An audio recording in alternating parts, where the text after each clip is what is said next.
Good afternoon. Welcome. We are thrilled to have you here.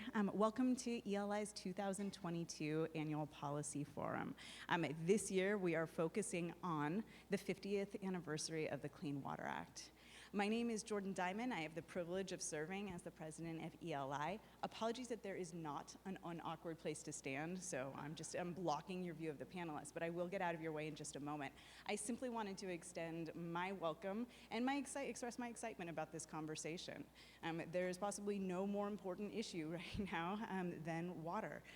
Whether you're looking at the drought in the West in California, where I live, whether you're looking at the water crises we've had over the last few years, the devastating situation we've seen in Jackson just in the last few months. Some of these are covered by the Clean Water Act, some are not, but they are all critical issues for us to be discussing. And we have an absolutely incredible group of people here to discuss those issues. So I will not take up any more time except to introduce someone who actually needs no introducing, but I get to introduce anyway. Our moderator for today's conversation is the one and only Ben Wilson. In fact, the reason we are here today at all is to honor him. Right? Ben recently stepped down as the chair of Beveridge and Diamond, our largest and oldest specialty environmental law firm in the nation. He also serves on a number of boards, leads a number of networks. Most prominently, I will objectively say, he has served as the chair of the Environmental Law Institute since 2017, although he served on the board for much longer. Ben is a singular environmental lawyer, civil rights advocate, and again, the reason we're here today. Ben, thank you for taking the time to moderate. Thank you so much. Are you able to hear me in the back of the room? Oh, wonderful. I don't even have to sing. But thank you so much for being with us today. And thank you, Jordan, for your leadership. You've been absolutely amazing. And thanks to each of you for supporting ELI as you have. And you'll hear more of that this evening. But we have a remarkable panel today, and it's my privilege to introduce them to you. First, we have Diane Dillon Ridgely, and she's chair of the Board of Trustees for the Center for International Environmental Law. She has served as the United Nations representative for the World YWCA. She's president of the Association of Iowa Human Rights Agencies. She's CEO of the Women's Environment and Development Organization, board chair of River Network, board member of Interface, Inc. The Illinois Institute of Technology has awarded Diane the Honorary Doctorate of Design and Sustainable Science. And this spring, the trustees of Howard University bestowed on her the school's highest honor, Distinguished Postgraduate Achievement in Service Leadership. A little hand there for Diane. Come on. Wow. Wow. And she took two planes from Iowa to be here. Next is my friend Alex Dunn, who I think I've known almost, well, she's not nearly as old as me, but all of her professional life. And I think many of you know she's a partner at the Baker Botts Law Firm.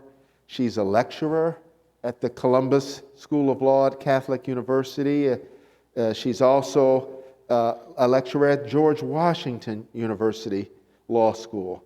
She previously served as assistant administrator for the U.S. EPA's Office of Chemical Safety and Pollution Prevention. She was the administrator for EPA Region 1. I feel sorry for those of you who never had a chance to visit her there in Boston.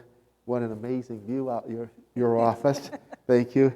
She has been executive director of the Environmental Council of the States and executive director and general counsel of the Association of Clean Water Administrators. She also knows water. Thank you.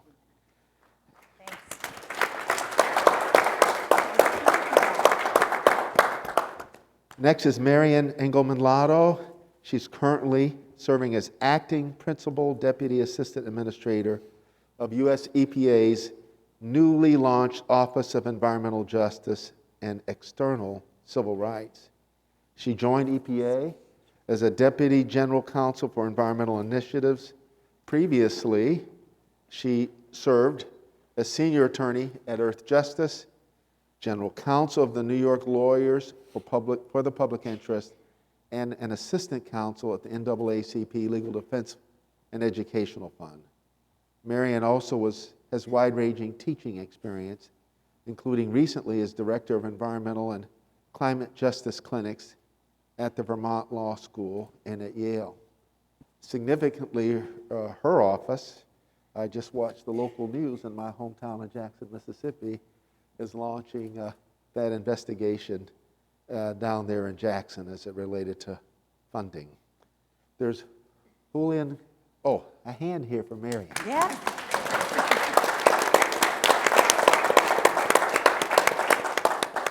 She knows water too.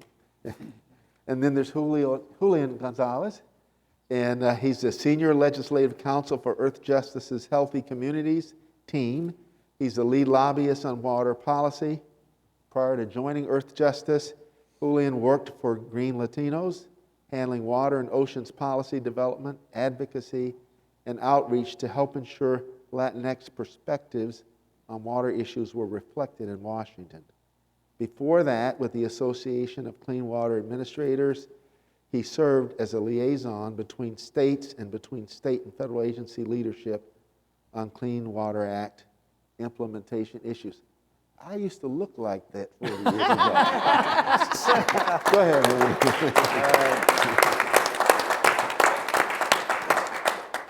Next is Ben Grumbles. I love that first name. He's the Executive Director of the Environmental Council of the States. Before holding this position, he was Secretary of the Maryland Department of the Environment and served as Chair of the Governor's Chesapeake Bay Cabinet and the Maryland Climate Change Commission. Ben has served as President of the U.S. Water Alliance, Director of the Arizona Department of Environmental Quality, U.S. EPA Administrator for Water, and Senior Staff and Counsel for the Transportation and Infrastructure and Science Committees in the U.S. Congress. I don't know what Ben hasn't done. Yeah.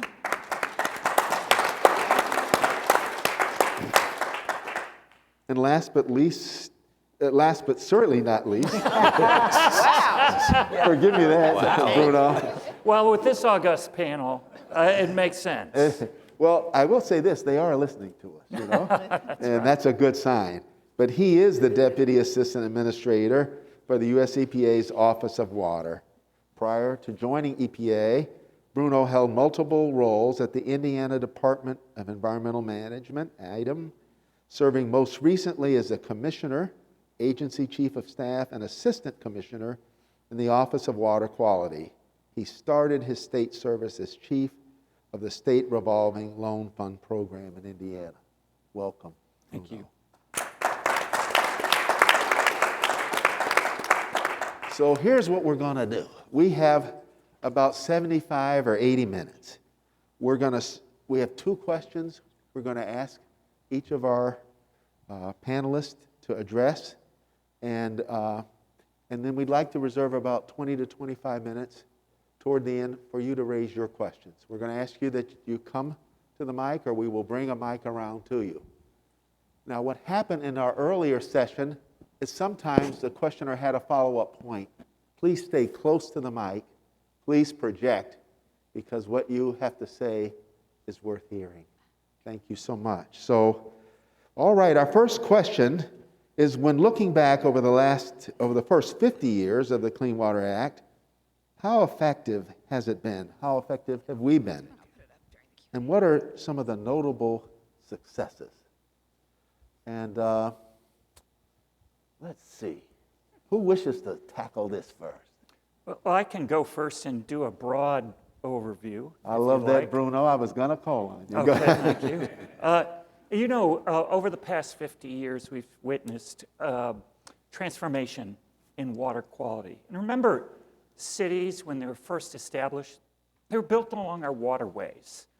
And then during the height of our Industrial Revolution, in the 40s, the 50s, the 60s, as we really grew strength in our nation, we kind of turned our backs to our waterways. And instead of looking at our waterways as amenities, we looked at them as our disposals areas. Our wastewater treatment facilities that we did have in place did almost nothing more than settle the solids and let the rest flow out of the areas. The wastewater treatment plants were rudimentary. In industry, they built along rivers. And they built along rivers so they could take in the water, use it up, and dump all the contents of their waste back into the rivers. Cities were established, they grew, but the focus was not in our rivers, and our cities turned their backs on our rivers. And as a result, rivers like the Cuyahoga River caught fire.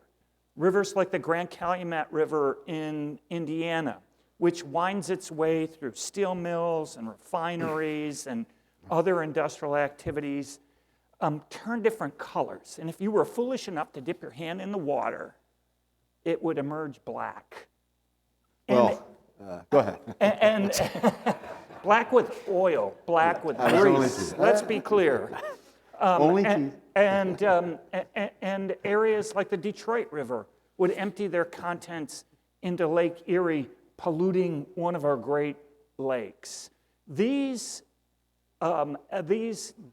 problems changed with the inception of the Clean Water Act in 1972.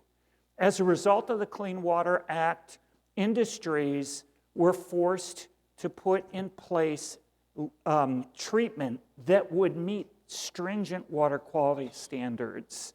Our municipalities were forced to move beyond the rudimentary treatment that they had in place at the beginning to put in place secondary treatment.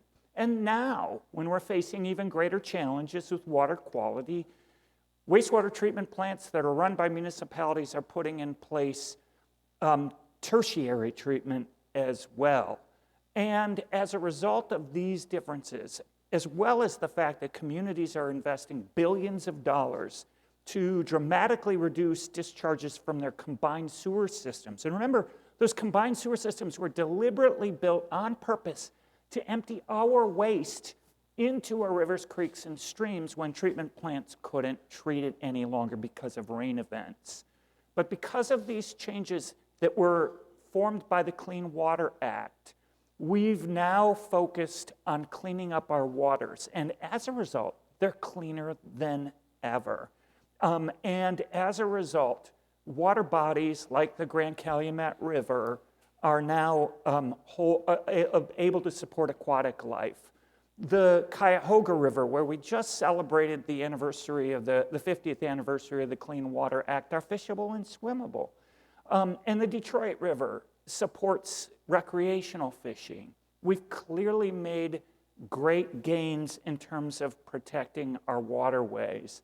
And as a result, we are turning our backs away from, back toward the waterfronts. And now communities are once again engaged with their water bodies.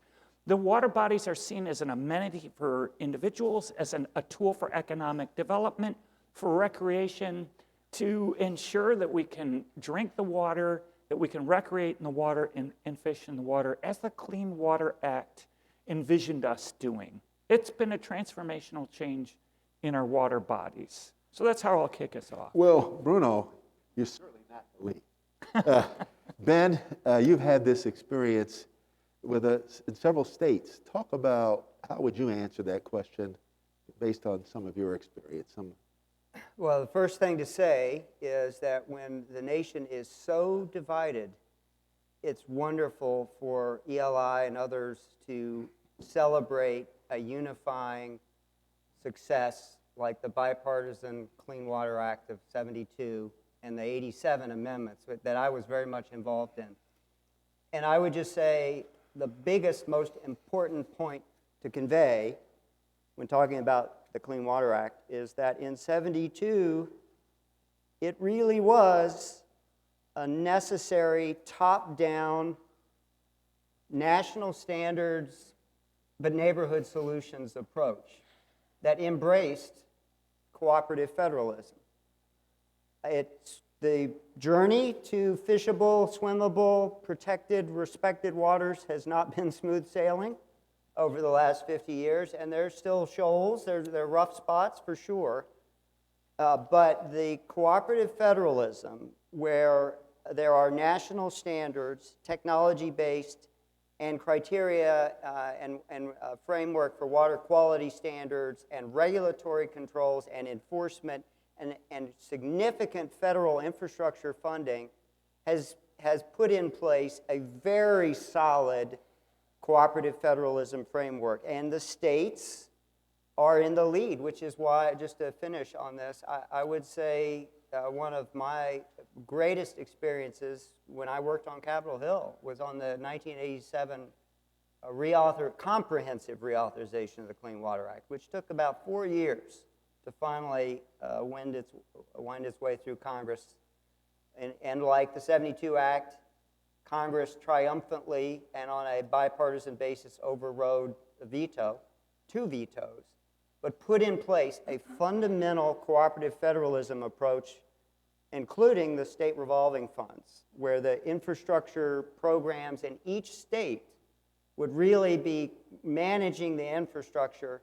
So I just think that from a Clean Water Act perspective, one of the most important points is it started out as incredibly bold, and it has worked because it has embraced the role of the states and recognized for environmental justice purposes back in '87 tribes. That was a really important addition to the act, just like in CERCLA in '86. It was attempting to provide some equity or treatment as a sovereign type of an approach. But there's a lot to discuss on clean water and challenges ahead. But thanks for asking, Ben. Thank you. Alex, now no one knows more about states and what the states have done, what the feds have done. You've worked with both organizations. What might you add to this conversation? So I'm going to add, we're talking about what we've accomplished for the 50 years. And so I'm going to kind of riff a little bit off Bruno and a little bit off Ben, and hopefully set some places for you all to chime in as well. A little bit of a musical analogy there. One of the things that I think was incredible, as Ben mentioned, was the construction grants program in and of itself, getting the country to secondary treatment for wastewater. But then the somewhat painful transition to the grants program, right? Because there was this idea that if communities didn't have a stake in the money, if it was just a handout from the federal government, that perhaps they wouldn't maintain the infrastructure.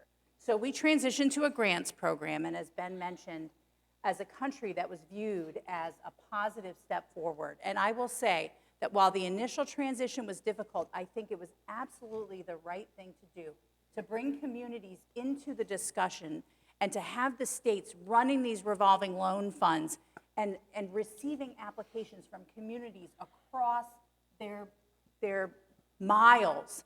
And the thing that I want to add is how we went from just making it about treatment plants to the things that you can use the construction grants for, or excuse me, the revolving loan funds. You can use it for sustainability, for infrastructure, for resilience, for energy efficiency.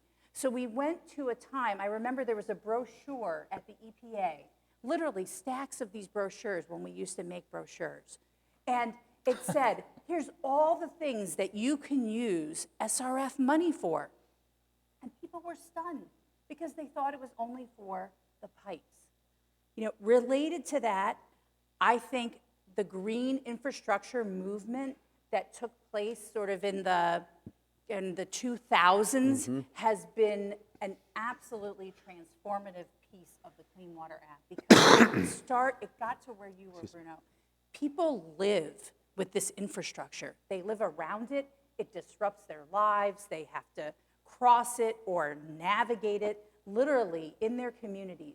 And we started to say, can we build this big infrastructure in a way that our cities become more beautiful places to live, healthier places to live, frankly, cooler places to live, and addressing things like heat island. So I think over the past 50 years, I'm going to highlight both the transition to the broader use of the SRF funds and the green infrastructure movement as two things that, within the past 50 years, have taken the Clean Water Act to the next level.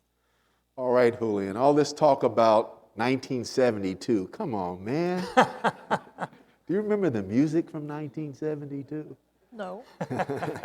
I do. And what are your thoughts on this question, please? Can y'all hear me? Yes. Yeah. Okay, great.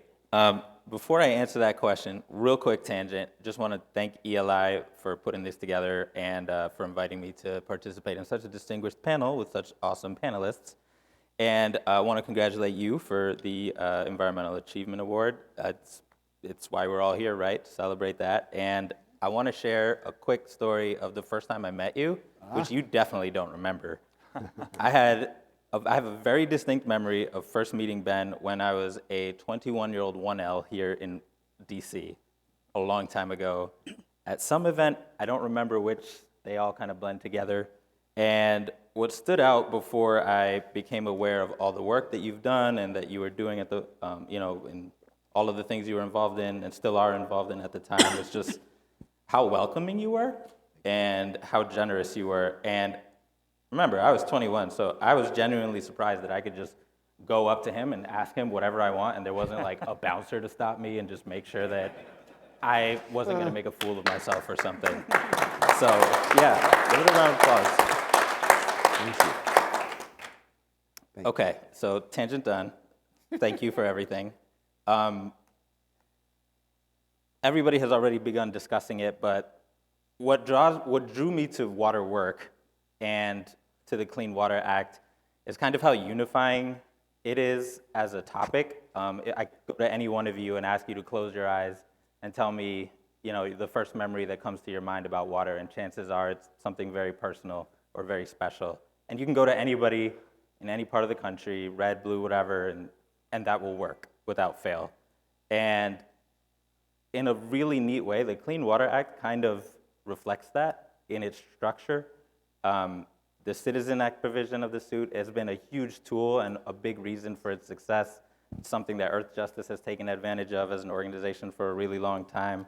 I think over the last 6 or 7 years, around 2/3 of the citizen suits from the major environmental laws have been Clean Water Act suits, which just shows you what a powerful tool it is for communities to really get in the game and have a say in what's going on in their waterways. And that, combined with really innovative provisions and structures and grant programs through the years, have kind of created a perfect storm. We still have a ways to go, and we'll talk about that, but it really created the circumstances for a lot of waterways to make a turnaround. We talked about the Cuyahoga River, and I missed the EPA event in Cleveland last week, but there was a time when it wasn't that the fish were unhealthy there. There was literally no fish for whole swaths of the river. Now you can fish there. That's insane. Like, even for decades of work, that's still a huge turnaround that takes a lot of work. And there's other places in the country where, there's similar situations reflected. So I'm biased. I'm sure we're all biased, but I think the Clean Water Act has a pretty good claim as arguably the most powerful environmental statute or the most successful in its first 50 years. So, we'll talk about where to go from here, but that's a pretty good start. Wonderful. Thank you, and thank you for your kind words. Diane, so talk to us. Heck, you were the head of the River Network. No one cares more about water than you. What are your thoughts? Well, please? actually, Julio and I were both commenting because you're on the River Network board now, and I happen to have been the first female to chair the board and the first person of color. And in a way, that's germane to a lot of what I would comment on in terms of the first 50 years. At the time, since, one of the things about a 50th anniversary, you can't be ambiguous about how old you are. If you have been there, you've at least got 50 more years. So. Julian's getting away with it, though. But I was, that summer, an intern at EPA. I was 19, I was a sophomore, in Ruckleshouse's office. And part of what we were doing, Watergate was going on. We were also focused on the Olaf Palmer's meeting in Stockholm, and we just, this past spring, in May, celebrated Stockholm First 50, as well as, to me, the arc between that and the right to a healthy environment. And CL and a number of other things. John Knox and others spent 30 years getting that through. 160 countries embraced that. And I think the 1948, the human rights principles at the UN really relate to that, and I think of that as a floor. But right now we're talking about the past. So,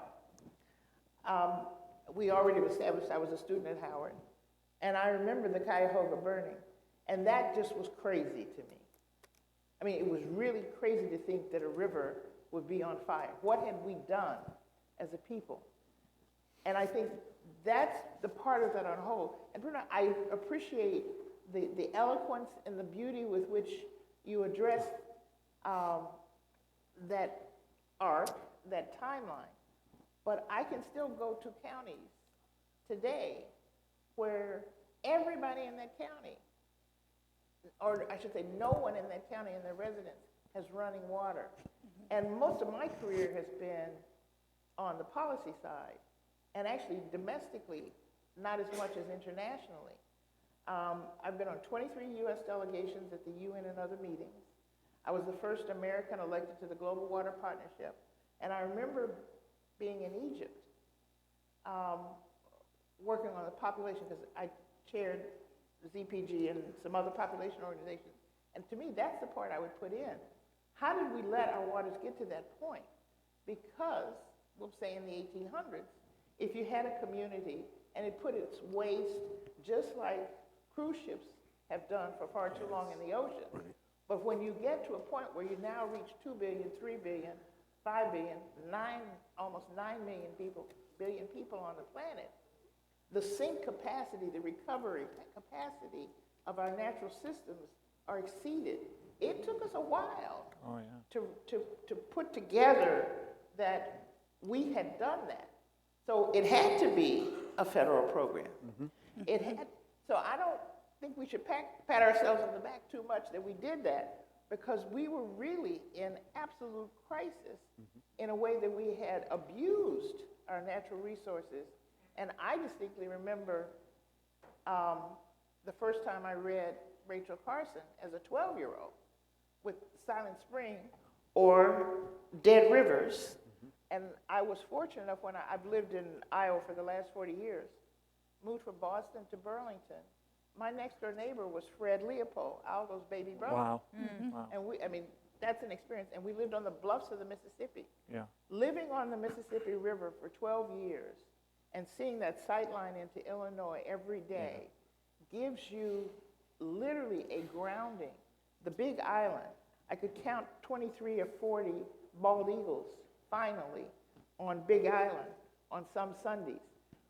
One of the things that I think, I'll stop with this, we have lost our connection to understanding and holding what it means to be part of an ecosystem personally.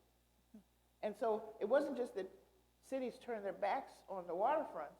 It just didn't even dawn on people. You're right. It was a commodity. What was the financial remuneration that was possible? Right. What else could you draw out of it? Yeah. Rather than what is, and I'm careful when I say stewardship, but what is your responsibility? What is your connection? What do you owe to the resources that are there? You know, it's like, I mean, last one. I remember being struck when I realized that there's no value, currency value to a tree until it's cut. First of all, the Forest Service is in the Department of Agriculture. I can make an argument. That's a bit of a stretch mentally. But the influence of the United States is such as that almost all countries have subsequently put their forest services in their departments of agriculture, which means that the wood in the tree has value when it's board feet of lumber, but it doesn't have a value as a standing tree. I don't want to price it, but I know its value shouldn't be zero.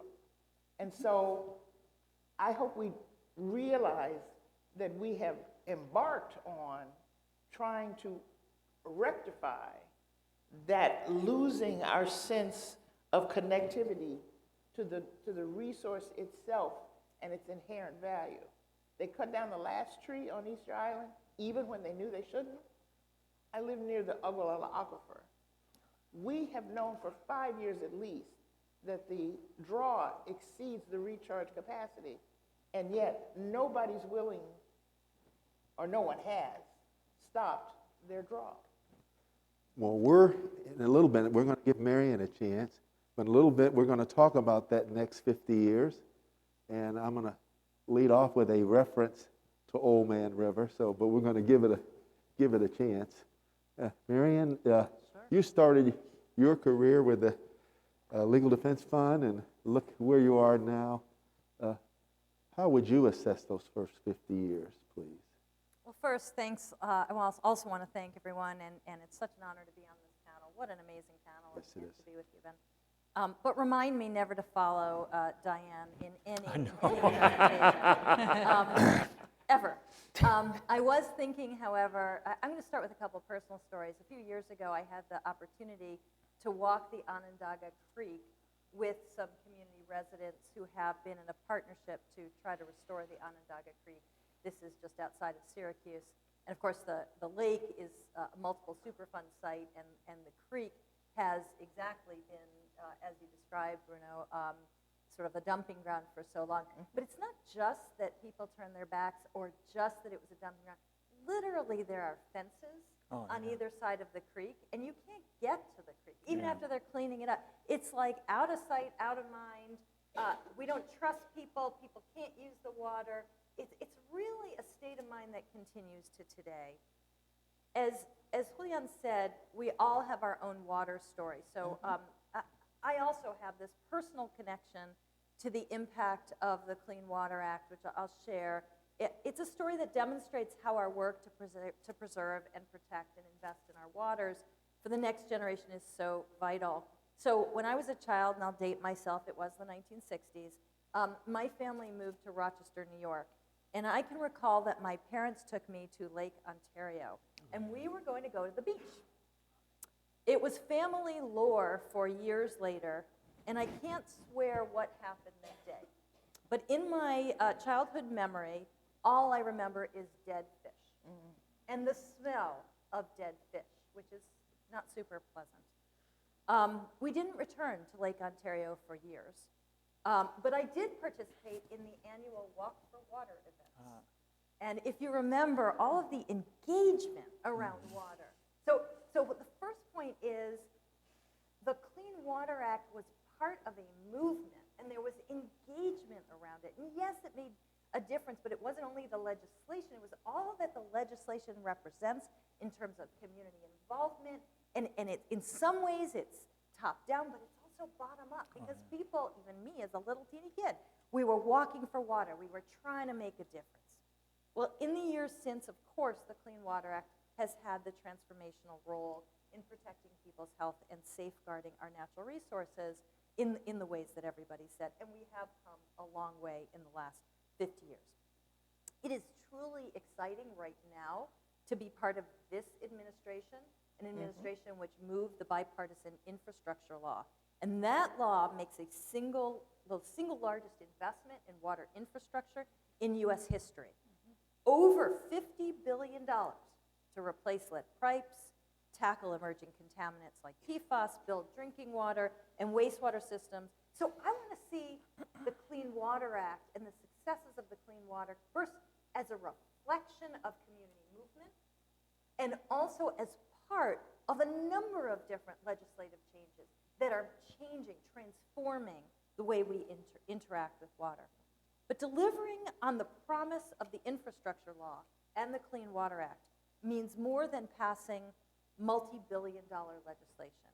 It means making sure that everyone has a seat at the table, especially communities who have historically, like the communities around the Onondaga Creek, historically failed to have their voices heard and concerns addressed. It means ensuring that solutions are coming from the bottom up. And I'll share another personal story. So I'm from New York, and the cleanup of the Hudson has clearly had a monumental effect on the life of the city. I've taken my children kayaking on the Hudson, and people engage in I'm not someone who's swimming in the Hudson, I'll just make it clear. But people do engage in all kinds of recreational activity, including swimming along the coast. We all benefit. So let me be clear about that. We all benefit. But communities of color and low-income communities also pay a disproportionate price. So the North River Sewage Treatment Plant stretches from 137th to 145th Street, and it's directly across from West Harlem. And for those of you who don't know New York, there's the river, here's the sewage treatment plant. There's sort of a dip where the West Side Highway is, and then people live on a hill.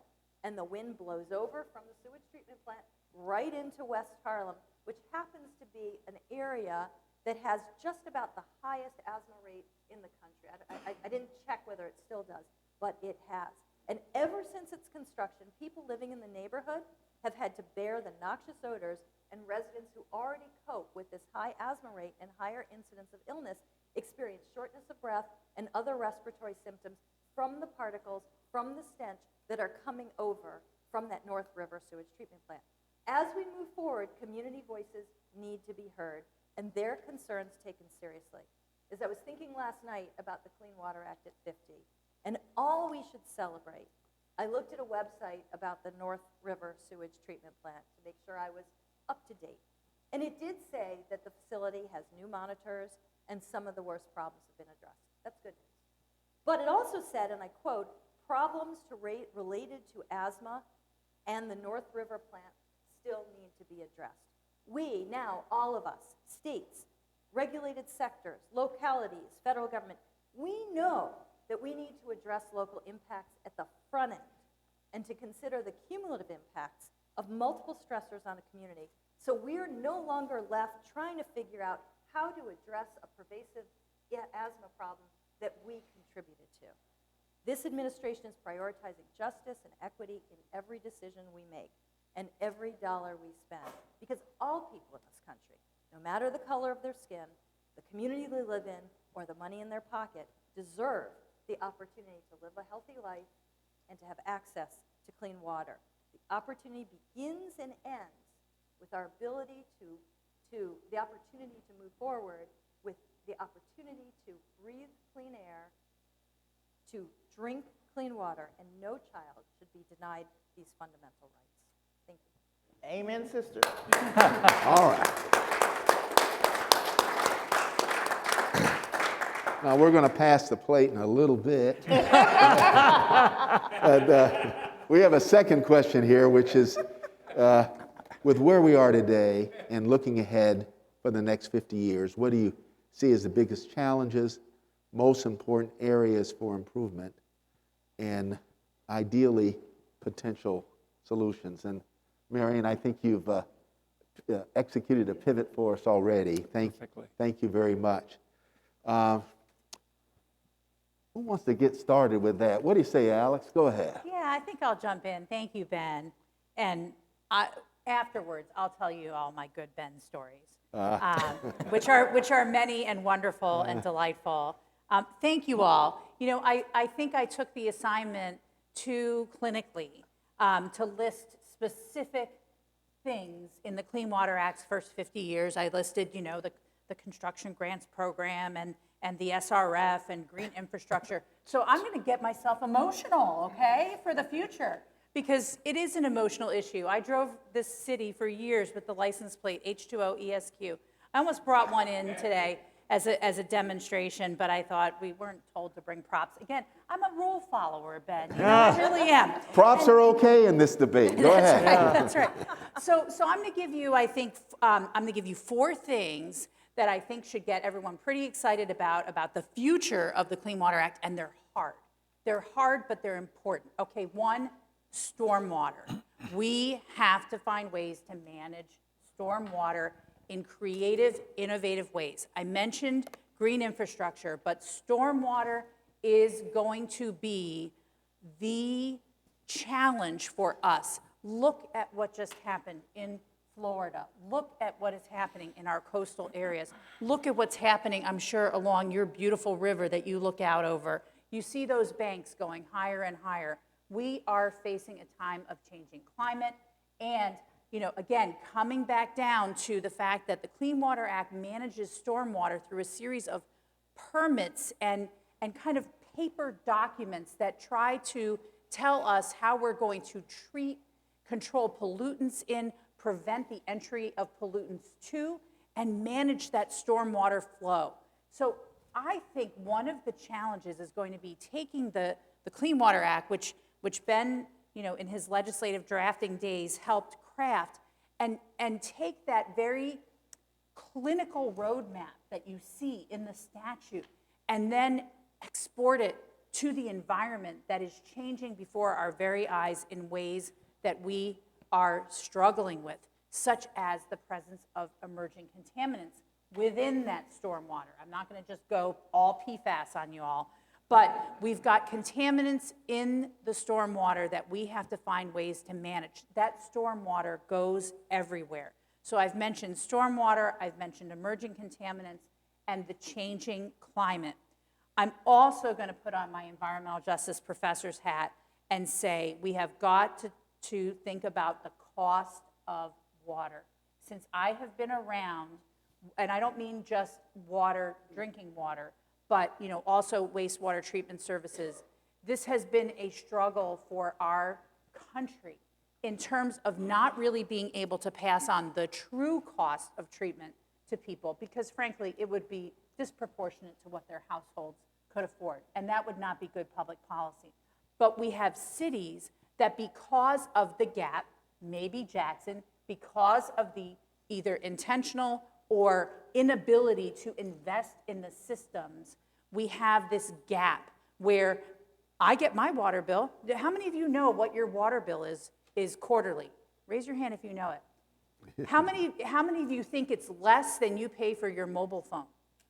I know it is. It absolutely. Absolutely. It's 4 times less what you pay More for your cable. mobile phone. Absolutely. I think we pay about $250 a year for wastewater service in where I live out in Loudoun County, Virginia. And most people pay more than that for a phone. And they need a phone. Phones are important. So I'm not saying that, that people should be making those choices, but the affordability of water is going to be a challenge, I believe, for us for the future. And then the last little piece that I'm going to put in here is the interface between the Clean Water Act and other statutes. This is, for the first 50 years, each statute, the AIR Act, RCRA, CERCLA, they had such big mandates in and of themselves that we never had to think about putting them all in the same basket and figuring out how they work together. But I was at EPA when we were dealing with the TSCA amendments, and everyone was saying, well, how does TSCA work with the Clean Water Act? And how does the Clean Water Act, I worked on the integration years ago between the Safe Drinking Water Act and the Clean Water Act. How are we going to do source water protection and watershed health at the same time have discharges? If we're permitting discharges, does that change our plans for watershed health? So I'm going to say the integration of the statutes, assuming that they're unlikely to change unless we get miracle workers like Ben and others on the Hill who are really going to just give us a whole new playbook. We've got the same plays in the playbook, but we're going to have to figure out how they work together. And I think that is going to be a challenge for the next 50. Well, Alex, you're the first one today to use the phrase climate change in a sentence. And All right, yes. when I think of 159 years ago, this past July, America's most challenged president was at another hotel in the city, and he announced that the Father of waters flows unvexed to the sea. Right now, the Mississippi River is so low, they can barely move a barge along the river. Water availability. But Sunday I saw barges at the head. I was in Minneapolis at the headwaters. Yes. That literally were stuck because they were just sitting on the sandbar. And which was America's first interstate. Mm-hmm. It was river that network. great river. So, Ben, Diane, either of you or both of you, talk to us about the impact of climate on water. You go first. Okay. So climate change is water change. And I look at Randy and Tom and other EPA alumni in the room, and I remember that one of my proudest days was when the EPA National Water Program in 2008, when the nation was wrapped up over battles over whether it's a pollutant or not under the Clean Air Act and how to move forward under the clean air programs, that the National Water Program issued a national strategy on climate resilience and management, not just adaptation and resiliency, but how you manage water reduces your energy consumption. And so I agree that one of the big opportunities and necessities for the Clean Water Act, like every federal environmental statute that is implemented and actually enforced by the states, is to integrate climate change, the TMDL program, the stormwater program. The other thing that's an integral reason as to why the phrase "one water" came about, which the U.S. Water Alliance launched, was that we are a nation of laws, and so maybe the Clean Water Act will never in the near future be amended to regulate groundwater directly or water quantity directly. But when you have some regulatory drivers and thoughtful, creative problem solvers, and you create enough regulatory space, you can come up with mechanisms that recognize ecosystem services and carbon banks and wetland mitigation banks, and you can make real progress for integrated water quality and water quantity. I think that's and that includes reuse, including wastewater. It's going to be a really important strategy for climate resilience and figuring out how the Clean Water Act can be adapted with other federal and state and local laws to embrace more resiliency. And I just think that's going to be one of the big areas, big challenges for us and opportunities for the clean water warriors in the room to ensure that it does adapt and responds not just to precipitation and flooding, but to drought. And one of the big ways to do that is to use the clean water people and the drinking water people's creativity to come up with reuse and source water protection. That's just, I think, a really important and untapped, so to speak, component of the Clean Water Act that needs to change. Well, thank you, man. I remember vividly a panel that you and I were on at George Washington University maybe 10 years ago. We were talking about some of these very same questions. Diane, don't allow my narrow little questions to narrow your answer about the future. So if you wish to go beyond the river and climate, please feel free to do so. It's hard to know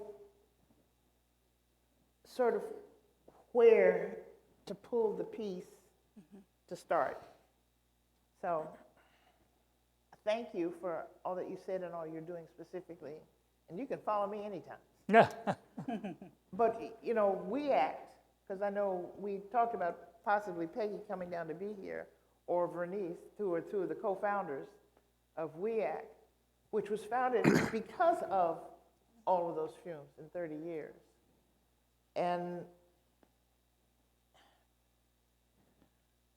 it has taken, I want to be optimistic, I want to be positive, but good Lord, why does it take us so long to not just recognize certain things, but to acknowledge that we have known them for longer than we have been willing to put them in the mix of what gets pushed out as policy and directives and what people are willing to do.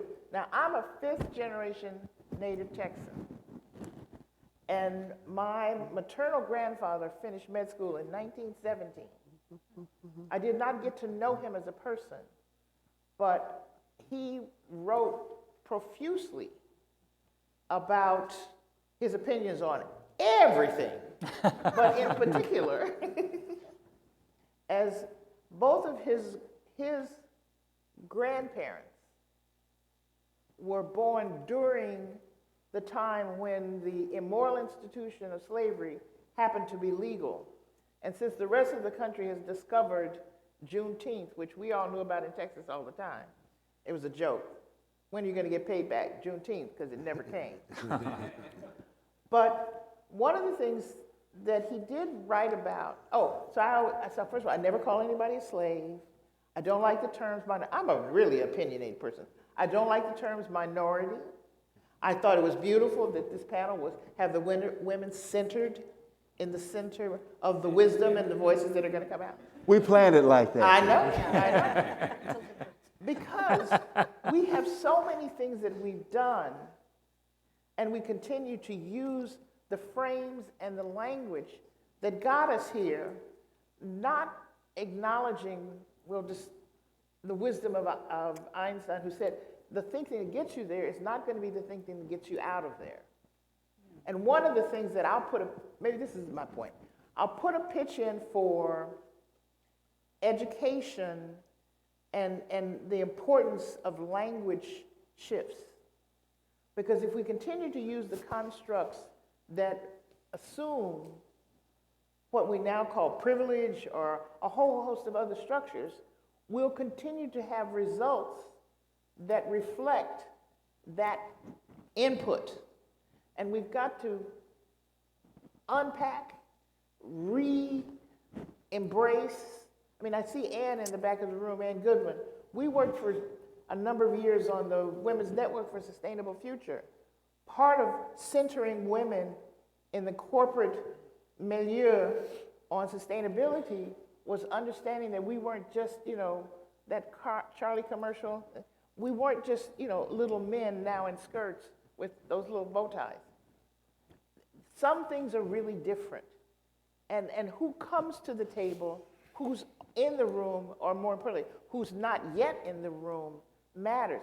It doesn't just matter because it's nice. It doesn't just, it's essential. I mean, one of the things when I first became chair at River Network was I went to see a program officer at the Ford Foundation, Carl Anthony. And he said, okay, Diane, what are you going to do with this position? Because I've been chair of some other things before. I'm heavily recycled. I realized our country depends on river. Democracy depends. This country could not be if we had not had the rivers and access to freshwater resources that we've had. But do we talk about it that way to our children in schools? I mean, we have we are so, I don't want to say we're bankrupt. We've been naive and negligent. There's a better way of saying it. Well, I'll tell you what, I think that oftentimes we have taken those great blessings for granted. And before I pass it to someone else, several years ago I was spending a great deal of time in Germany, and I was asking one of my German friends what they thought of America. And he talked about the rivers. Yeah. And he talked about the other natural resources that don't exist in Europe the way they exist here. And I think this idea that the land will never end, we can never wear it out, we can move on, something that we have to get beyond. And so this tragedy of the commons is not an academic exercise, but a very real story. And I know you're going to someone else, but I had put down in 2 weeks, people will be at COP27 in Egypt. Yep. And one day I'll get to tell my 27. Egypt story. Okay. What did she say? She said that in a couple of weeks, people are going to be at COP27. Oh, yes. Excuse me. I'm sorry, I didn't mean to interrupt you. I didn't hear what you said, and I wanted to be sure I heard it. Thank you. All right. So, Bruno, what Yes. say you? Well, first of all, I want to agree wholeheartedly with Diane's comments about education and shifting our language and inclusion. I will say Administrator Regan is committed to exactly that approach with the Clean Water Act and all the activities we do at US EPA, and is wholly committed to ensuring that whether it's clean water or clean air or ensuring we clean up our lands, that it must benefit all of our communities. And as you mentioned earlier, there are still communities across this country, whether it's in Indiana or Alabama, where communities discharge their wastewater through straight pipes that have not participated in many of the advances we've seen in other areas. And it's time, and I think we're committed to ensuring that the benefits that come with the bipartisan infrastructure law go to those communities.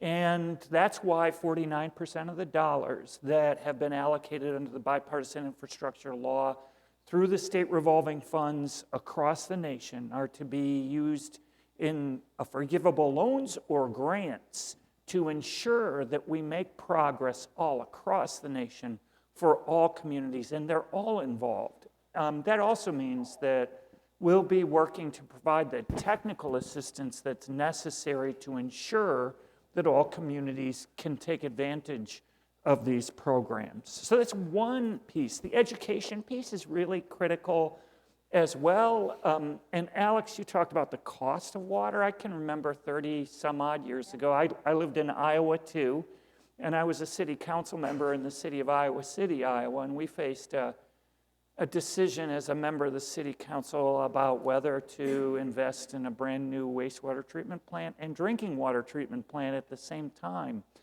I heard from a great number of residents who were furious with us in our decision to invest in those.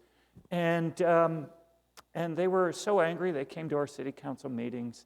And then when I went up for re-election, they decided maybe somebody else who wasn't going to spend money on clean water improvements in their community could be sitting in my seat.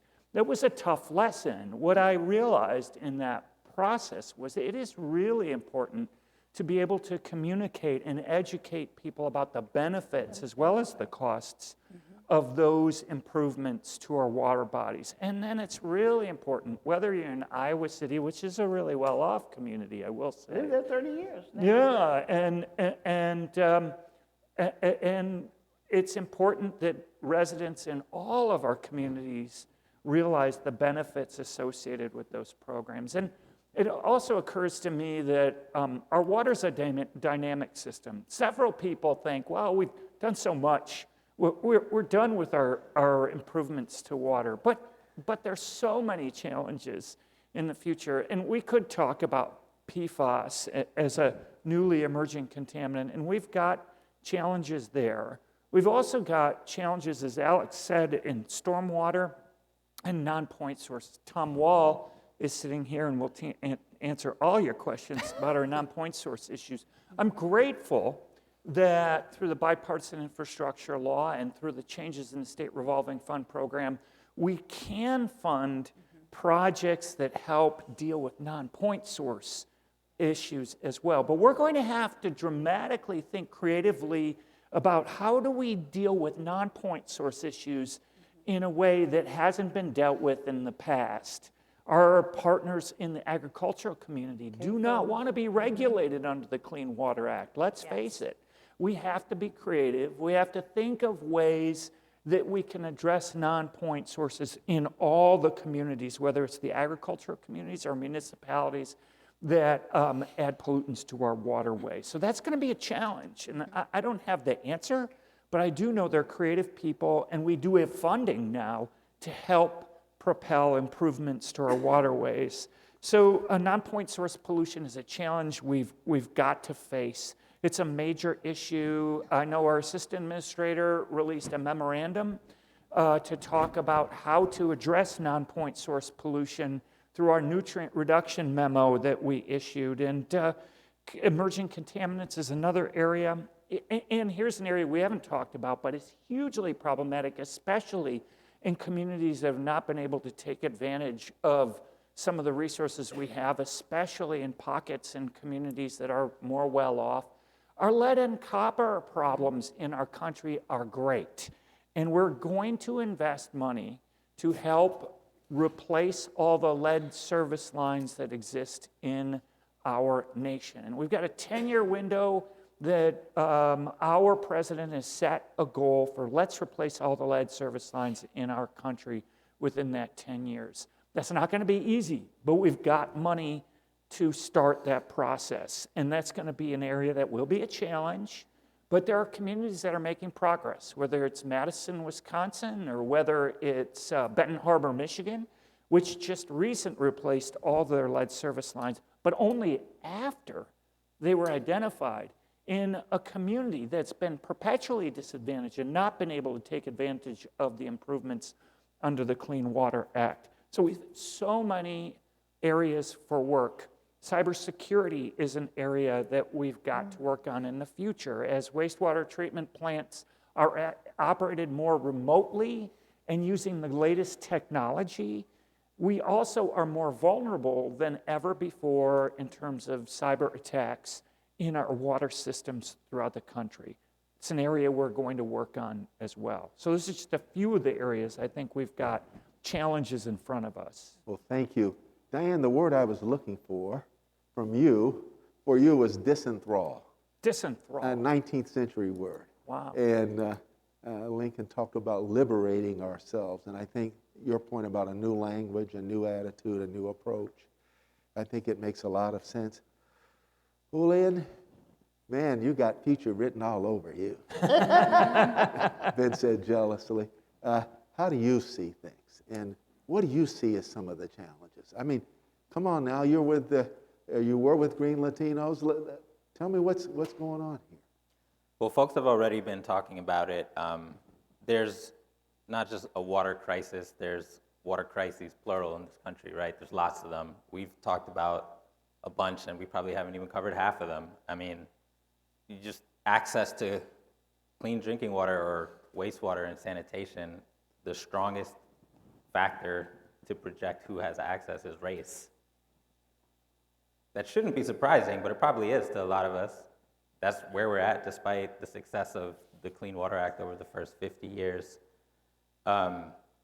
So what I've been thinking a lot about, really, thanks to the folks I work with in different communities all across the country dealing with lead or lack of sanitation, is how can we really reframe a lot of these Clean Water Act issues as justice issues? Mm-hmm. On the drinking water side of things, it's a little more obvious to folks, like, oh, brown water coming out of your faucet, that seems to be a justice issue, especially when it's mostly communities that are, lower income or mostly African American folks who are dealing with it. That's more obvious. But the Clean Water Act is still largely viewed, at least to me, as more conservation-y in the traditional older environmental org sense, right? Like protect the rivers and streams and the ecosystems, which you're doing that as well, but you're also protecting people's way of life. You're protecting people's connections to these rivers and streams and areas. For our tribal friends, half of tribal homes don't have access to sanitation. That's an insane stat in America in 2022. That's right. So we really need to think about how we, whether you're in state government, local government, NGO, big, small, whatever, how we can kind of reframe our work as justice work. And the best way to do that is to talk to folks doing environmental justice work wherever you're at. And we've touched on a lot of things EPA is doing with the current administration to kind of lean into that, which is really great to see. There's a partnership between EPA and USDA on wastewater and sanitation where they're working with 11 communities. And on the one hand, I'm like, man, why can't they work with 1,100 communities? But you have to build trust, right? Like a lot of these communities have been ignored by prior investment pushes by Congress before. So, I've talked so much about the state revolving funds with community groups in the last year that like every conference I go to is now the most popular session with community groups. It's 100 people from like environmental justice groups just talking about the SRF, which would have been unheard of at any other point in history, thanks to the bipartisan infrastructure law. So, there's different ways you can approach it. I know EPA, OGC released, I forget the exact name, Legal Tools to Advance Environmental Justice. Yep. It's like 100 pages. There's 30 pages on there on the Clean Water Act and the Safe Drinking Water Act on existing authority identified by OGC and EPA that EPA can lean into that they may have not leaned into before to incorporate, EJ principles into implementation of the act. Even things that we think are like really rote and sanitized, like technical assistance, that's super important. You're not just going into a community, plugging in some equations, doing some engineering, and getting out of there. You have to build trust with the communities. You're stepping into existing power dynamics. Not all the community groups may agree with each other, even if they're environmental justice groups. So there's really a lot of landmines that we have to be aware of as we begin to reframe these issues. And the conversations are really new for Earth Justice and for EPA and for our states, even though folks in these communities have been having these conversations for a zillion years. So we all got to play catch up here over the next 50 years. And I really think it's going to be an exercise in imagination and commitment, because some of those conversations are going to be hard. Like sometimes people might yell at you. They might say you're wrong, and you have to think about why they're saying that, like in a really honest, reflective way. And institutions haven't always been really good at doing that. So that's going to be a really hard change, but it's really heartening to see folks from different sectors begin to identify that, because that's really step one. So we have about 20 minutes, I think. Marion, I want you to have an opportunity. And I know you cannot speak about any ongoing matters, but Bruno talked about the fact that there's money that's been set aside for some of these programs that was designed to address long-standing issues that underserved communities have not received. What, if anything, can we do when, for whatever reason, state governments stand in the schoolhouse door of environmental change? Well, clearly that's an invitation to talk about our civil rights program, so I will do that. Just saying. But before I do that, I just want to acknowledge Scott Fulton sitting in the back of the room. He actually authored or led the team to author the earlier OGC legal tools document. We did a huge amount of work to update that document. I'm so glad you called it out. It really is, laws have changed, and there are tremendous opportunities to take advantage of authorities that our statutes provide, and it includes a section on civil rights. But I just wanted to acknowledge Scott in the room and the predecessor version of legal tools that had 2 dates on it, so I won't give you which date it was. But please, everybody, look at that legal tools document online. It's really intended to be helpful to all of us as we try to think through, reimagine, as you were saying, how we use these authorities and what we can do. Look, we've all said we're not there yet. But that's why, before I get to civil rights, that's why this month we announced the creation of our new Office of Environmental Justice and External Civil Rights. Don't try to use an acronym. There is no acronym. I've tried. It doesn't work. The future. We created this new office by combining 3 offices, the Office of Environmental Justice, the Office of External Civil Rights Compliance, and our Alternative Dispute Resolution Office, the Conflict Prevention and Resolution Center. This new office will put more than 200 staff members, not only in headquarters, but around the regions. The regions will have 10 to 12 staff members devoted to environmental justice each, and billions of dollars in resources devoted to solving some of our most vexing issues in communities that have been underserved and overlooked for too long. Look, I don't need to spend a lot of time on the challenges. I'm going to move right to the opportunities, including civil rights. But, communities are left behind. We've all been in this, I'm sure, on this panel, to communities that rely on open cesspools as their form of wastewater treatment. Yeah. Communities that have closed off wells and that can no longer drink from their fresh springs because of pollution from landfills at the top, often at the top of ridges where the pollution is coming down and seeping into the ground. Communities that don't have access to water. Communities that complain about discharges to their government agencies to no avail.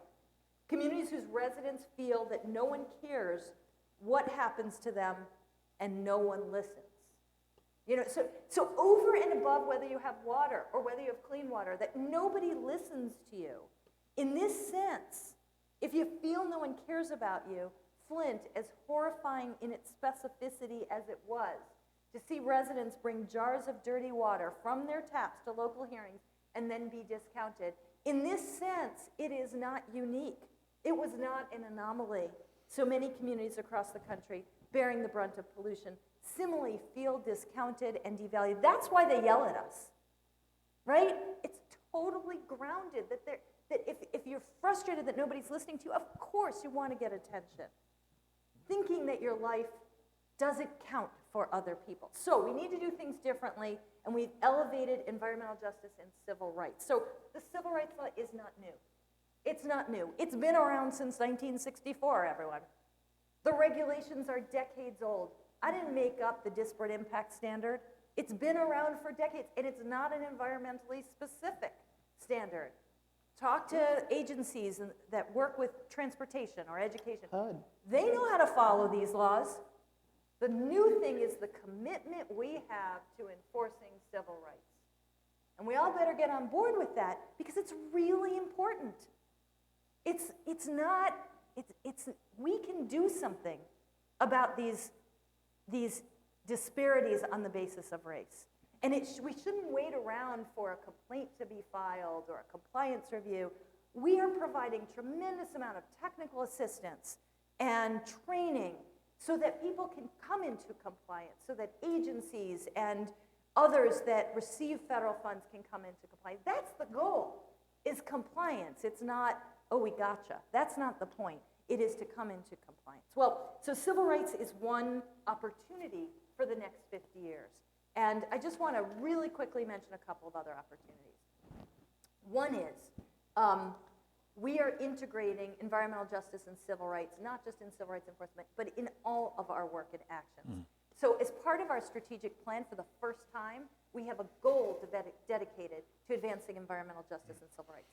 And one of the things I want to share with you is a specific commitment to advance at least 10 indicators of disparities. You know how when length of life, or we just had the nation's report card on how our kids are doing in schools, we don't only know is length of life going up or down. We look at the disparities, racial disparities, economic disparities. Are they broadening or are they narrowing? So we can do something about that because it's meaningful in this country based on our history. We need to do that in the environmental sector. Not just universally, do we have more emissions or fewer, but we need indicators of disparities to hold ourselves accountable. Third, because we have civil rights, disparities indicators, another opportunity. So communities across the country and agencies across the country are increasing and improving fence line monitoring and other forms, water monitoring and other monitoring. This is a way in which we can focus our resources. If we have this monitoring data, sometimes it goes online, and then we can use sort of the trends we're seeing. Big data and new online tools provide another set of opportunities all across the country. States are using layers of data and developing mapping tools to help target resources to where they're needed most and to address the cumulative impacts or multiple layers of stressors, such as pre-existing high But what do you do in a state where the state's not doing that? In other words, where the state is doing something completely opposite to what you're describing. I'm sorry. You elect new people. Yep. Well, that's one thing, but time out. But I want you to imagine that I'm 81 years old, right? I can't go to the Piggly Wiggly and buy that, do they call it Piggly Wiggly? What do they call it? Where you go get the bottled water. I can't afford it, right? I can't wait for 2024. I'm 81 years old. I'm thinking about making it till tomorrow. So what I'm suggesting, not attacking, hopefully my tone is subdued and calm, but so I would submit to you, people are not simply frustrated because you're listening or not listening. They want to know what you're going to do. So there was an old song, Now That We Found Love, What Are We Going to Do With It? You remember that song? Yes. I remember that. Oh, yeah. And so the point is, now that we have these funds, now that we have this initiative, what are we going to do? So I would submit to you that there are people who we may not hear from, but they're living through a great, challenging, and trying time. And they're waiting for the cavalry to come. And so not everyone's in a state where the state is pushing as aggressively and in line with the spirit of Washington. I'll stop. I'll jump in and then other people may want to answer. Please, your absolutely. question. I'll be happy to. So, And by the way, I want to give other people a chance. So I'll tell you what, do you mind holding the answer to my question? Because I very selfishly asked my question. Wrong, Ben. Questions for people. I'm sorry, did you want to yeah, finish? let me just say something. Yes, I'm please. sort of pushing back. This is not a blue state or red state issue. There are plenty of states where some of this exciting stuff is happening, but communities are still left out. And so moving forward with these, engaging people, showing it can be done, those are really important steps. Providing funds and incentives, those are important steps. And yes, civil rights enforcement is also important. It's not, there's no one answer. There are a lot of exciting answers, and we need to use all of them. Marion, you're saying it's not a red state or blue state, but you are implying that it's the states, the issue. You've got the federal cavalry at the top, and then you have the communities that are underserved or overburdened. And I would say the fundamental mistake is if it's viewed as it's got to be a federal solution that is then integrated in the community. There are states that are leaning forward and doing a lot. There are other states that want to do more and then will not be able to do more if they are humiliated by and ostracized because of a federal initiative that makes it really hard for the state to have credibility in working to solve the problem. Because as you know, over 90% of the environmental laws are administered and run by the states. So the basic message from the states, at least all 50 of the ECOS members, is we are committed to working with this new office and with the EPA to increase access to environmental benefits, to do more to serve the needs of those who are overburdened by pollution. I just know that there are situations where we're going to have a more durable solution if the federal government recognizes that the success of the Clean Water Act is that the feds set the national standards, the states customize them, they administer them, but there's got to be a strong partnership. And I get it, there are going to be disagreements from time to time, but don't characterize it as the states are the ones who need to be listening on the federal initiative. And let me just say one thing, and then Diana and everyone. So I did not intend to do that. In fact, I think I started with how exciting so much of the work at the state level is, and I think we agree on at least 90% of what I and you said. Yep. I do think the states are in front. I think there are a number of different strategies, some of which come out from the states, and I also think there's the civil rights, even in the civil rights compliance, I went to great pains to say there's technical assistance, there's training, and what we need to do is get to compliance. So I actually think we're on the same page. So my grandfather's comment that I remember is that we have, on the whole, because much of our structure for the AMA was done by surgeons, we have vertical models. Mm-hmm. So the cavalry, the federal government, and he always said, take those vertical models of compliance and turn them on the sides, where instead you have models of a continuum, which then affords all kinds of other people to bring value and solutions. And rather, it's not who's literally at the top, but that we all have a role to play. So, and I think that the Clean Water Act inherently recognizes that, and that's why I think over the last year, as we've worked through how to distribute dollars and how to ensure that states are able to distribute those dollars as grants, that we've worked in partnership with states to say, let's look at what are our definitions of disadvantaged communities? What are the ways that we can be more creative?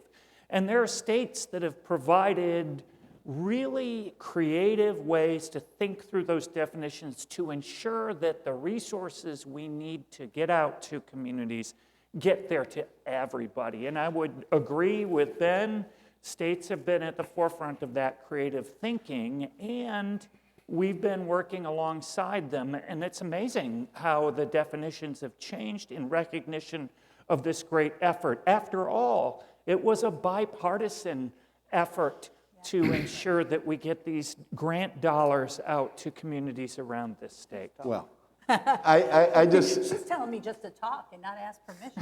I'm hanging out with this woman more often.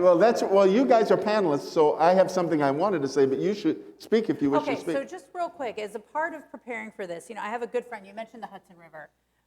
I worked for Pace Law School for a number of years, and I got the privilege and honor of working with John Cronin, who was the first Hudson River keeper. He is an amazing man, and he would come into my office periodically, and he would say, Clean Water Act is a failed statute, and he'd walk out, and I'd say, John, you can't just drop that and just walk away. Come in here, tell me. And he says, it's a failed statute. Do you know why? And I thought of him today when I was preparing, because he would quote Congress's goal in 101, right, which is to restore and maintain the chemical, physical, and biological integrity of the nation's waters by 1983. 85, 83 or 85. We'll figure it out after this. Long okay? ago. Long ago, and he'd say it's a failed statute. And I used to say, John, you're missing, so much of what has happened. But as I've been listening to you all and looking at these words, I think if Congress wrote the purpose of the Clean Water Act today, in 2022, this is all about chemical, physical, biological integrity of the waters, and it would go on to say, and restore community health, and empower communities for the betterment of communities, for the betterment of people. So it's so interesting when we wrote it back in the day, there was just this focus of cleaning it up, but not about what I'm hearing here. So, listen, I spent a lot of, okay, Ben. I spent We're a gonna lot be of okay. part of my, spent a big part of my life representing cities across the country. And, I always saw the Clean Water Act as a public health issue. Absolutely. And first and foremost, when Dreiser's writing these novels, right? Somebody, there's got to be an English major in here somewhere. He's talking about waste and offal and all that other stuff you were talking about. And my point here is, it's really about public health. Now, I agree there are states that are ahead, or certainly stride for stride with Uncle Sam. There's states that want to do more and are. But I would submit to you that there are some situations where states are not doing that. So I don't know about the Onondaga, but I know Maple Street in my hometown. And I watched the local news the other night. Yeah. And I saw a woman who was 90 years old. Her husband died a year ago, was very close to me. She was my nursery school teacher. And there was water coming out onto the street. And the city said they would fix it in a day. It had been a week. My first girlfriend lived on that street. And I can see her now. And so I guess all I'm saying is, what I find frustrating is that when money that has been set aside for the express purpose of addressing issues in underserved and underrepresented communities is either nights spent or sent elsewhere, that bothers me. One of the great briefs that was written by Supreme Court Justice, she just passed, Ginsburg, and she said that when we talk about limited facilities, they should go to those people with the greatest need. And she got a dissenting vote in that particular opinion, but I still think she was right. And so all I'm suggesting to you is, I believe that the government must work with its partners. The government can't be in direct confrontation with everyone.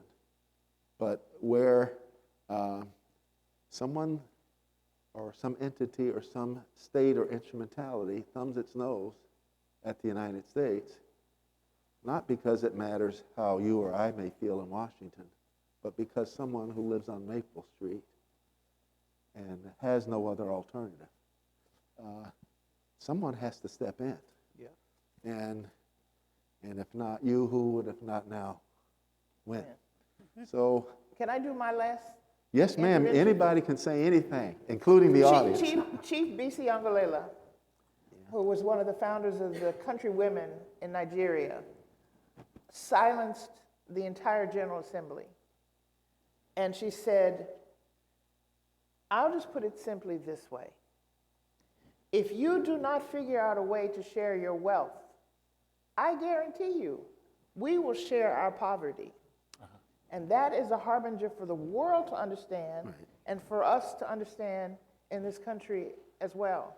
And another black woman from Homer, Louisiana, I've been Uma Malone, said, look, I don't have a PhD, I don't have an MD, in fact, I don't have no Ds. But I know right from wrong.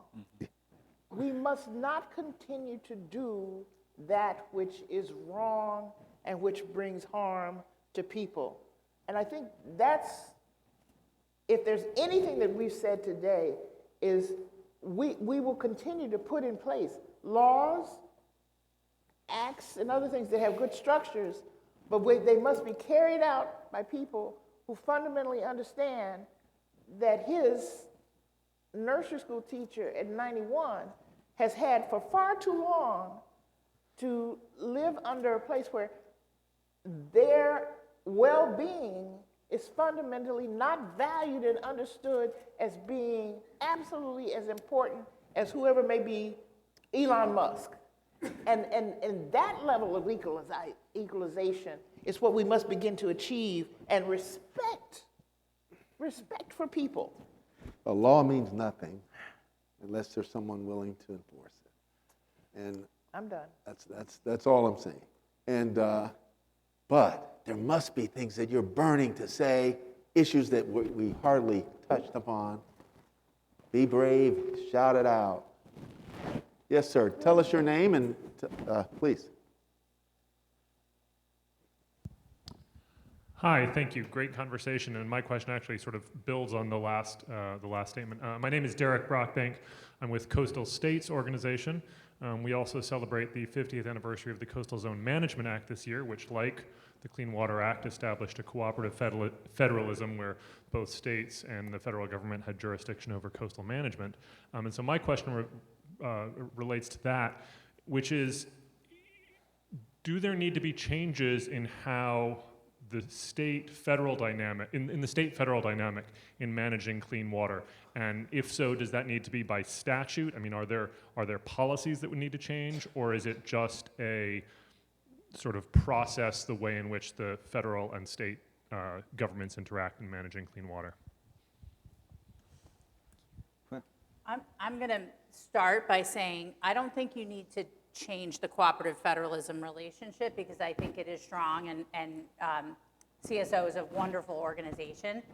But I do think that it's incumbent on all of us to help shore up the capacity of states. People are fleeing not only for a variety of reasons, public service. You know, we're just not seeing, people lining up to go work at the state DEPs to do engineering work on water permits or coastal zone permits or whatever else they need to do.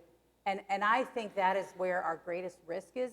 It's not in fed, state, local, and what level of government is the best level to address a problem, but we need capacity. We've got money now. That's right. We've got a lot of money.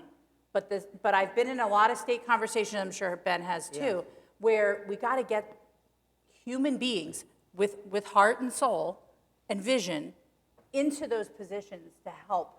Did you notice that Alex said shore up capacity of states, talking to the Coastal States Organization? That was awesome. She's a smart woman. It's elegant, she is. elegant. Yes, indeed. Next question, please. There's a gentleman here and there's a woman in the back. The woman in the back was first. She's standing up now. Don't sit down, stand up. She tells you to talk. Yeah. Hi, my name is Martha Aldana. I'm from Peru.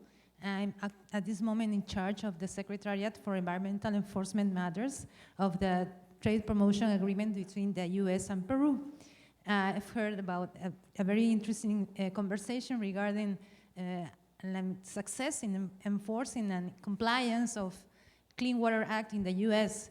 And I would like to know for you, I know that there is not recipes, but there might be a key for success of these 50 years of the Clean Water Act in the U.S.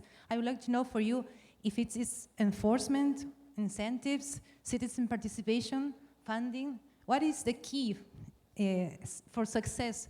What was the key for success in these 50 years? I mean, considering just what the most important aspect for this successful compliance of this Clean Water Act in the U.S. Thank you. If you don't mind, I'm going to ask maybe if Bruno and Julian might address that.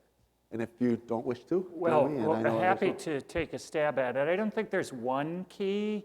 I think there's a variety of tools that have made the Clean Water Act so successful. Julian talked about citizen suits and the importance and how it helps to bring communities and give them the ability to have a say in terms of the clean water in their communities. The other tool is enforcement. Enforcement is not, without enforcement, you lack the one thing that people will pay attention to. And it's my understanding, although I wasn't born yet, that the inception of the EPA, that the businesses were maybe less serious about, well, can we, we're not going to take this new agency very seriously until enforcement came in. And that is still the case. It's an important tool to ensure that people abide by the rules and the laws that are set. And then there's assistance. And as we've talked, not only do we need partnerships with states and localities, but if we're to truly reach out to those communities in need in our country, we need to walk the system with them to ensure that we provide them with the tools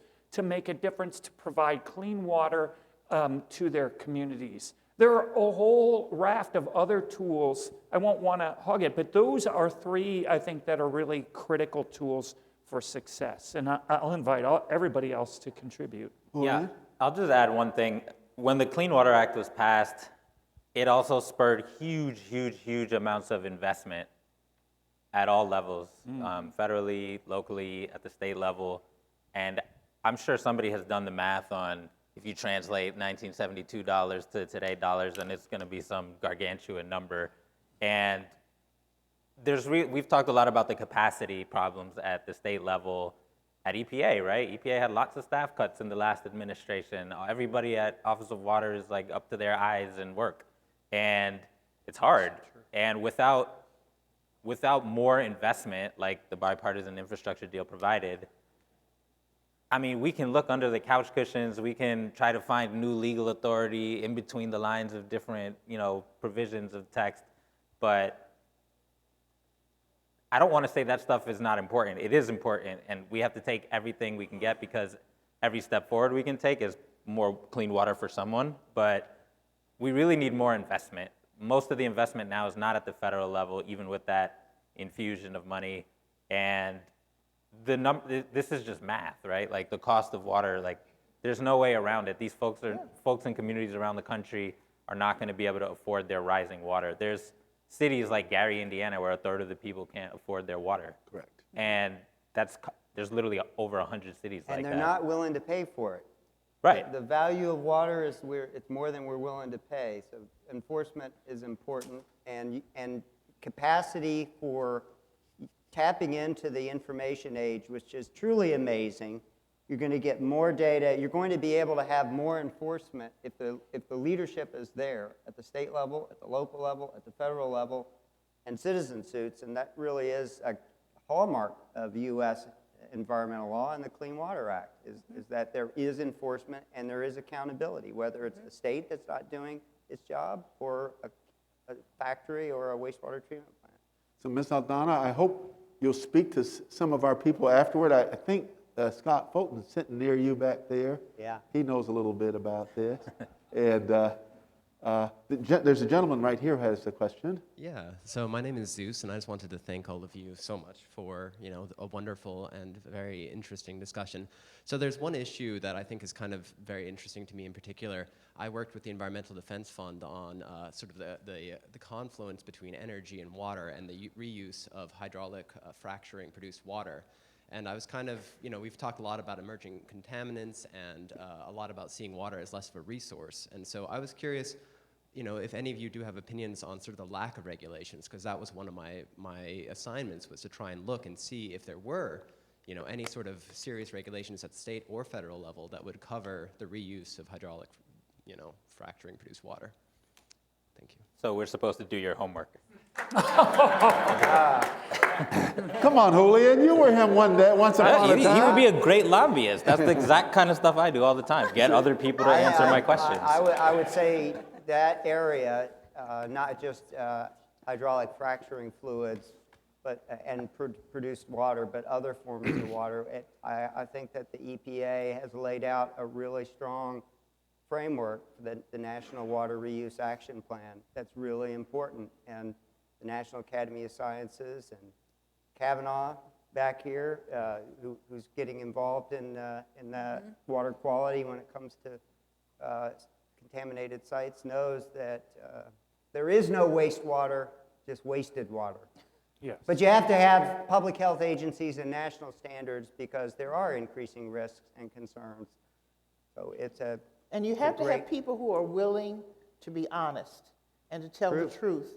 And in the private sector, I spent 18 years on a publicly traded board, and one of the benchmarks that it wasn't a water company, but one of the benchmarks that we had was that we always told the truth and had transparency. And right now, we still have too many other layers of incentives that go to people who have had other kinds of relationships with lobbyists, and as a result, have pushed and put in place incentives that don't go to the communities. Our lines, like the old-fashioned switchboards. Right now, the connections are not for the public interest as a whole. And as long as those things, I go back to Chief Beasy, if you don't share your wealth, we will share our poverty. And that's not just a poverty of financial, but a poverty of health, a poverty of abundance. I mean, we really have to break open these constructs. So some of this is not the water laws at all. It's what happens in terms of what other structures are in place that then become barriers to even being able to get frontline communities to have a voice at the table, to be able to have their influence or what they're subjected to demonstrated, believed, and then that addressed in terms of pricing structures for water bills, et cetera. Because the poor around the world pay 3 to 4 to 5 times more for water than anybody else. You go to Southern Africa. Can I just lift up one issue? Yes, Really quickly that Alex raised, which is getting out of our silos. So fracking was sort of a sort of trigger for this. But one of the opportunities I was going to lay on the desk here is really thinking about the cumulative impacts of polluting sources and exposure to polluting sources. And EPA has just put out this report on cumulative impacts. Our Office of Research and Development. We're about to have an addendum to legal tools on cumulative impacts come out, and we've been doing a lot of work on cumulative impacts and applying it. And I think in each of these areas, if we get out of our silos a little bit and think about, how are people experiencing the pollution, and how do we think about this outside of any particular statutory construct, it leads to more creative solutions. And what's your responsibility for subsequent generation? What are you leaving behind? What is your waste or wasted? Yeah. Well, I will say just one final thing, which is that EPA's really, and the Office of Water is very concerned about this specific issue. We've been working on it, and our regions are working together because, as Ben said, this is a water reuse issue as well. So our regions are gathering together, and out west in particular, where water reuse is really important. This is, and there are some struggles associated with it, and understanding the pollutants that are part of that, discharge is really important. So we are working on it. Our regions are taking the lead, and we look forward to more progress in the future. So I'm going to, in a moment, ask Jordan to tell us where we should be going next. Oh, sorry. But I wanted to ask you to join me in thanking this wonderful panel.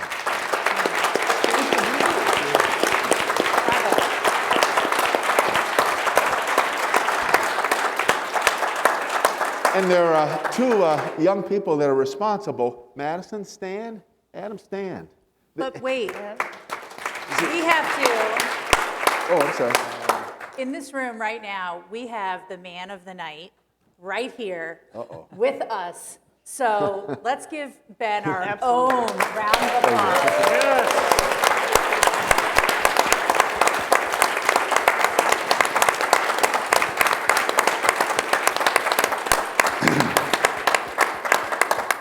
Thank you very much. My mother were living, she'd say, who the heck are they talking about? But we're going to have a grand time. Jordan, or Madison, excuse me. Hello, everyone. Well, thank you so much. Just one final thank you to all of our outstanding panelists and Ben for moderating. If you all are attending the award dinner, there is a star sponsor reception occurring right now in the Empire patio and courtyard, and at 6:15 the general reception starts. So please head over there. Thank you so much. All right. Thank you, everyone. It was a pleasure sitting with you. Well, that was fun.